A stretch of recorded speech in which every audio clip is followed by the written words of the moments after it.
வெற்றிமாறன் அவர்கள் இயக்கத்துல வெளிவந்த விசாரணை திரைப்படம் லாக்அப் அப்படின்ற ஒரு நாவல்ல இருந்து தழுவி எடுக்கப்பட்டது.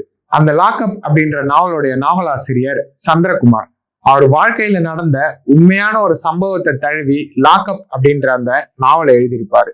அந்த நாவலை தழுவியே வெற்றிமாறன் அவர்கள் விசாரணை அப்படின்ற படத்தை இயக்கியிருப்பாரு.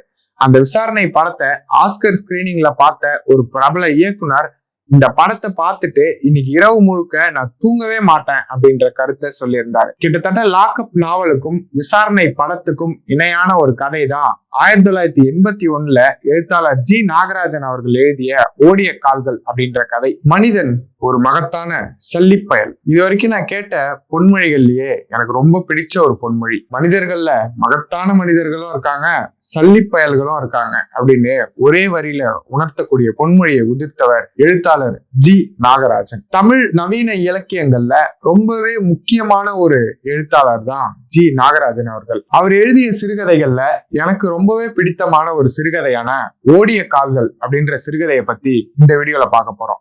அதுக்கு முன்னாடி எழுத்தாளர் ஜி நாகராஜனை பற்றின ஒரு சின்ன அறிமுகத்தோட தொடங்குவோம். ஜி நாகராஜன் அவர்களுடைய நெருங்கிய நண்பரான சி மோகன் ஜி நாகராஜன் எழுத்தும் வாழ்வும் அப்படின்னு ஒரு சிறிய புத்தகத்தை எழுதியிருக்காரு. அதோட முன்னுரையிலேயே ஜி நாகராஜனை பற்றி அவ்வளவு அருமையான ஒரு அறிமுகத்தை நமக்கு கொடுத்திருக்காரு.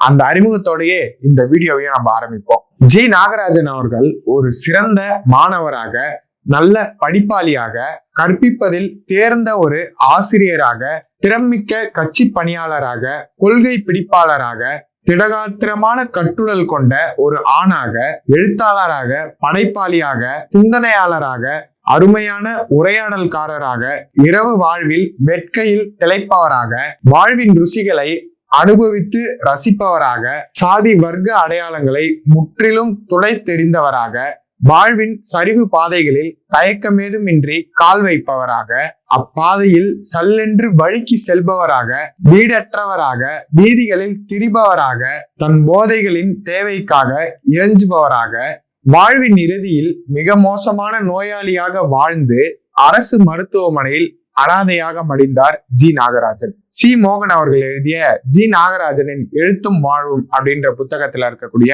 அறிமுகம். பொதுவாகவே ஜி நாகராஜன் அவர்களுடைய கதைகள்ல கதாநாயகர்களா யாரெல்லாம் இருப்பாங்கன்னா, இந்த சமூகத்தால யாரெல்லாம் ஒடுக்கப்படுறாங்களோ, இந்த சமூகத்தால யாரெல்லாம் புறந்தள்ளப்பட்டிருக்காங்களோ, இந்த சமூகம் யாரை மதிக்கவே மதிக்காதோ அப்படிப்பட்டவர்கள் தான் ஜி நாகராஜன் அவர்களுடைய கதையின் மைய கதாபாத்திரங்களா இருப்பாங்க. உதாரணத்துக்கு துக்க விசாரணை அப்படின்ற ஒரு கதையில ஒரு பாலியல் தொழிலாளி இறந்து விடுவாங்க. அந்த பாலியல் தொழிலாளி இறப்புக்கு துக்கம் விசாரித்து போறதே ஒரு சிறுகதையா எழுதியிருப்பாரு ஜி நாகராஜன் அவர்கள். ரோட்டோரமா இருந்து செருப்பு தைக்கும் தொழிலாளிகள், பாலியல் தொழிலாளிகள், பிச்சை எடுப்பவர்கள், ரிக்ஷாக்காரர்கள், இந்த மாதிரி வாழ்வின் விளிம்புல இருக்கிறவங்கள அவரோட கதையோட மைய கதாபாத்திரமா அமைச்சு அவருடைய பல கதைகளை எழுதியிருப்பாரு. இந்த ஜி நாகராஜன் படைப்பாக்கங்கள் அப்படின்ற இந்த புத்தகத்தோட அட்டை படத்திலேயே ஜி நாகராஜன் அவர்களுடைய நெருங்கிய நண்பரான சுந்தர் ராமசாமி இந்த கலைஞனுடைய உலகத்துக்கு உங்களை மிகுந்த மகிழ்ச்சியுடனும் நம்பிக்கையுடனும் வரவேற்கிறேன் அப்படின்னு சொல்றாரு. ஜி நாகராஜன் அவர்கள் கதைகள்ல வரக்கூடிய உலகங்கள் எல்லாமே இது வரைக்கும் நம்ம பார்க்காத உலகங்கள் அப்படின்னு சொல்ல முடியாது. நம்ம பார்க்க விரும்பாத உலகம், இன்னும் சொல்ல போனா நம்ம பார்த்தும் பார்க்காத மாதிரி தவிர்த்து விட்டு செல்லும் உலகம். இயல்பாவே ஜி நாகராஜன் அவர்களுடைய ஏதோ ஒரு கதையையோ கட்டுரையோ படிச்சு முடிச்ச பிறகு நீண்ட நேரம் மனதுக்குள்ள ஒரு நீங்காத பாரம் இருக்கும் அப்படின்னே சொல்லலாம். ஏதோ ஒரு வகையில இந்த எல்லாத்துக்கும் நம்மளும் ஒரு காரணம் தானே அப்படின்ற ஒரு கேள்விய நமக்குள்ள எழுப்போம். ஜி நாகராஜன் அவர்கள் மொத்தமா அவருடைய இலக்கிய வாழ்க்கையில நாளை மற்றும் ஒரு நாளே அப்படிங்கிற ஒரு நாவலும் 36 சிறுகதைகளும் அவருடைய இலக்கிய வாழ்க்கையில எழுதியிருக்காரு. இதுல நாளை மற்றும் ஒரு நாளே அப்படின்ற கதைய பிக் பாஸ் நிகழ்ச்சியில புத்தக பரிந்துரையப்ப கமலஹாசன் அவர்கள் பரிந்துரைச்சிருப்பாரு. ரொம்ப முக்கியமான ஒரு நாவல் நாளை மற்றும் ஒரு நாளே. அந்த நாவலை பத்தி தனியா நம்ம இன்னொரு காணொலியில பார்ப்போம். இந்த ஓடிய கால்கள் அப்படின்ற கதை ஒரு காவல் நிலையத்துல நடக்கக்கூடியது. அந்த காவல் நிலையத்துல இருக்கக்கூடிய சிறையில பயங்கர வெயில் படர்ந்திருக்கு. அந்த வெயிலோடைய தாக்கம் தாங்க முடியாம அந்த சிறைக்குள்ள சுருண்டு கிடந்த கைதி கண்ணை திறந்து பாக்குறான். அவனால கை கால்களை அசைக்க முடியல. அப்படி இருந்தும் அவன் எழுந்து சிறைக்கு வெளியே இருக்கக்கூடிய அந்த காவலர்கிட்ட ஐயா தண்ணி அப்படின்னு கேட்கிறான். தண்ணியா கேக்குற, நீ மட்டும் தப்பிச்சிருந்தீனா இங்க இருக்கக்கூடிய 3 காவலர்களோட தலை உருண்டிருக்கும் அப்படின்னு அவனை கடுமையா சாடுறாரு அந்த காவலர். என்னதான் நடந்தது அப்படி? ஒரு நாள் இதே காவல் நிலையத்துல ஒரு 10-15 கைதிகள் செவ்வறு ஓரமா உட்கார்ந்துருக்காங்க. அந்த நேரம் பார்த்து காவல் நிலையம்ன்றது பரபரப்பா இயங்கிட்டு இருந்தது. B4 காவல் நிலையத்துக்குள்ள அங்க இருக்கிற காவல்துறையினருக்கெல்லாம் டீ கொடுக்கறதுக்காக ஒரு சிறுவன் டீ கிளாஸ்களோட அந்த காவல் நிலையத்துக்குள்ள வந்து எல்லா காவலர்களுக்கும் டீயை கொடுக்குறான். அப்படி டீயை கொடுத்துட்டு இருந்த அந்த சிறுவன் இந்த கைதிகள் பக்கமும் வரான்.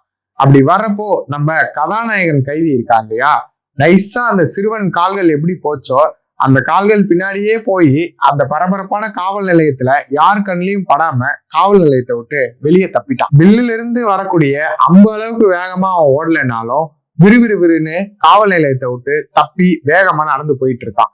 அப்படி அவன் போயிட்டே இருக்கிற சூழ்நிலையில அவன் தோள்பட்டையை வந்து ஒரு கை பிடிக்குது. பிடிபட்டுருவோமோன்ற பயத்துல இன்னும் வேகமா ஓடி போய் ஒரு நின்றுட்டு இருந்த லாரியில மோதி கீழே விழுந்து காவல்துறையினர்கிட்ட அகப்பட்டுறான்.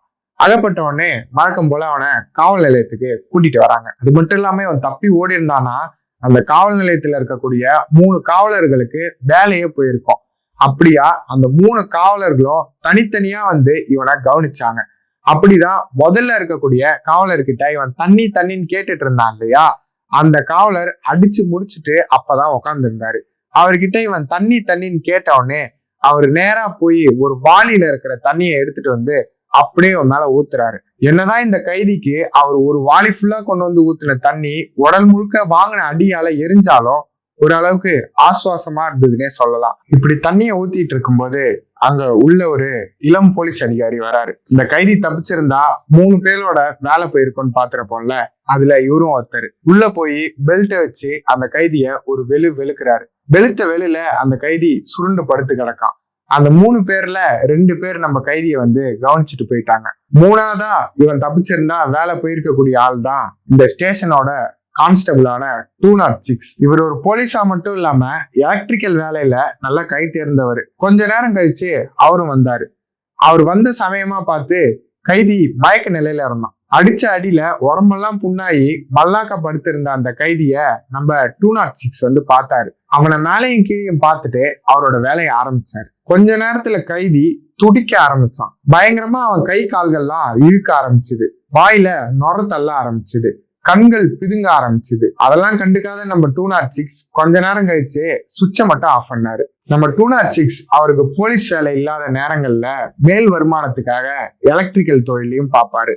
அது மட்டும் இல்லாம போலீஸ் ஸ்டேஷன்ல அடிக்கடி பல்பு ஃபேன்லாம் ரிப்பேரா போனாலும் அதை சரி பண்ணி கொடுக்கறதுல அவருக்கு ஒரு தனி கௌரவம். அது மட்டும் இல்லாம இன்னைக்கு தப்பிச்சு போய் அவரை அவமானத்துல ஆழ்த்தி அவர் வேலையே பறிபோறதுக்கு காரணமா இருந்த இந்த கைதி மேல அவரோட மின்சார திறமைய பயன்படுத்தினதுல நம்ம 206க்கு ரொம்பவே மகிழ்ச்சி. ஜி நாகராஜனுடைய இந்த ஓடிய கால்கள் கதையை பத்தி நீங்க என்ன நினைக்கிறீங்க? கமெண்ட் பண்ணுங்க.